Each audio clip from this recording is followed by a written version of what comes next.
안녕하세요, 레디코입니다. 얼마 전 커뮤니티 공지로 2월 업로드 예정인 영상에 대해서 이야기를 했었는데, 이렇게 료칸의 귀신 이야기를 해주신 분도 있고 무서운 이야기에 관심을 보인 분들이 보였습니다. 그런데 저 할아버지는 아니고 그냥 중년 아재 뭐 이 정도입니다. 원래 계획했던 무서운 이야기는 사실 제가 개인적인 사정이 있는 거고, 이렇게 막상 들으면 실망하실 확률이 높습니다. 그래서 오늘은 원래 계획했던 이야기가 아니라 실제로 일본 호텔이랑 료칸에 관한 도시괴담 같은 이야기를 하려고 합니다. 뭐 무서운 얘기라고 하긴 했지만 영상에서 무섭거나 징그러운 화면이 보이지는 않겠지만, 이 영상을 보고 나면 어쩐지 좀 찝찝하고 앞으로 일본 여행 가면 괜히 신경 쓰일 수 있는 그런 내용입니다. 호텔과 달리 대부분의 료칸은 도심에서 멀리 떨어져 있는 조용한 숲속이나 강가, 바닷가 이런 데 있습니다.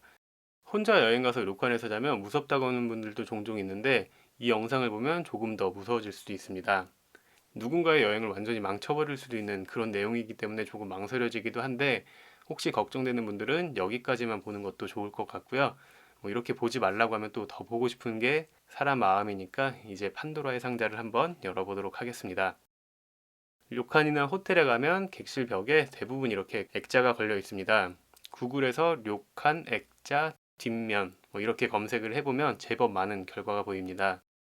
호텔 료칸의 액자 뒷면 부적은 정말 의미가 있어 실체험과 목격담, 그리고 호텔 료칸의 액자에 부적이 붙어 있으면 무서운 방인가 뭐 이런 내용들이 보이는데요. 일본에서는 꽤나 유명한 도시괴담 같은 이야기인데, 호텔과 액자의 뒷면에 부적이 있으면 그 방에서 사건 사고가 있었다는 이야기가 있습니다. 호텔이나 료칸은 많은 사람들이 드나드는 곳이고 보통은 여행하면서 가는 곳이라고만 생각하지만, 사람들은 생각보다 많은 이유 때문에 호텔을 찾고 있습니다. 뭐 비즈니스 목적도 상당히 많은 편이고, 일본 고등학생 같은 경우는 대학 수험 전에 호텔에서 공부를 하기도 합니다. 그래서 일본 여행사들은 이렇게 수험생을 위한 호텔 특집 뭐 이런 이벤트를 하기도 하고요. 우리나라도 의사 고시 직전에 호텔에서 공부하는 경우가 많다고 하더라고요. 그리고 가장 무서운 목적으로 고급 호텔이나 료칸을 찾는 경우도 있습니다. 그런 거는 호텔보다는 료칸이 많은 편인데, 료칸에 가면 온천으로 몸을 깨끗이 닦을 수가 있고 푸짐한 저녁 식사는 최고의 만찬으로도 좋습니다.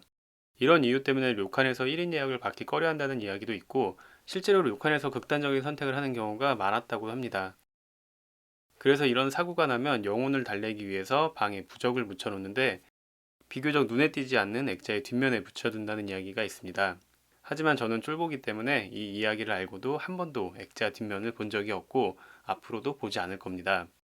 그런데 직장 동료 중에 직접 뒤집어 본 친구들 이야기로는 막상 뒤집었더니 뭐 가격표 같은 게 있더라, 이렇게 뭐 좀 허무한 얘기를 하는데, 또 그걸 듣더니 그게 노잣돈이다 뭐 이렇게 겁을 주는 친구도 있었습니다. 오늘 이야기는 어디까지나 도시괴담입니다.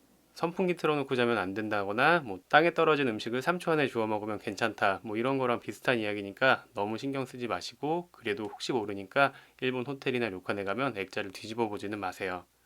구독자님이 여행 중에 찍은 영상과 사진 그리고 후기를 보내주시면 요즘같이 여행 가기 힘든 시기에 영상을 제작하는데 큰 도움이 됩니다.